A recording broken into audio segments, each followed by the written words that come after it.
And tonight there is an effort to avoid labor troubles at the University of Vermont Medical Center. The hospital and its support staff union are negotiating a new contract, and after several months, that bargaining session is almost over. ABC 22's Isabel Schoeneman is live in the newsroom to tell us what the union here is after. Isabel? Yeah, Lauren, the University of Vermont Medical Center Support Staff Union is preparing to enter its final round of contract negotiations next week. Now, the group did have their second to last meeting with hospital administration last night, but gathered in front of the hospital today to voice some concerns they still have.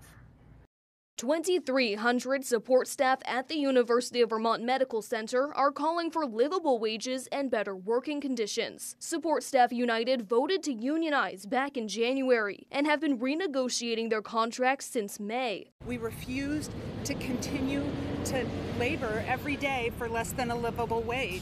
The group wants a minimum starting wage of at least $20 an hour and what they say are safer working conditions. A statement from Deb Snell, the president of the nurses union, was read by a UVMMC nurse, saying the work of support staff have, quote, been overlooked by our administration, but not by our nurses, technical professionals, or patients. These workers are not asking for the pie in the sky.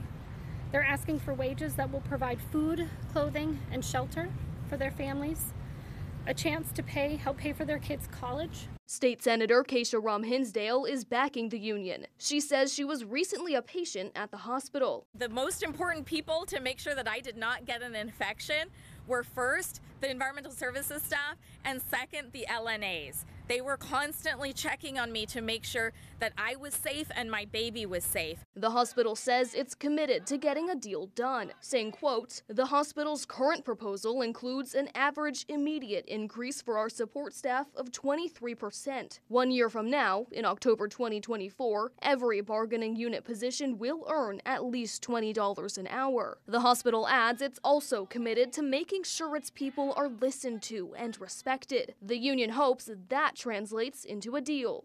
We hope that next week that we're able to walk away from the table having TA'd an amazing agreement that affords my colleagues a little bit more.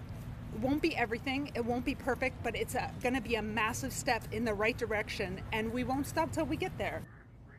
UVMMC says its goal is to reach an agreement by the end of September.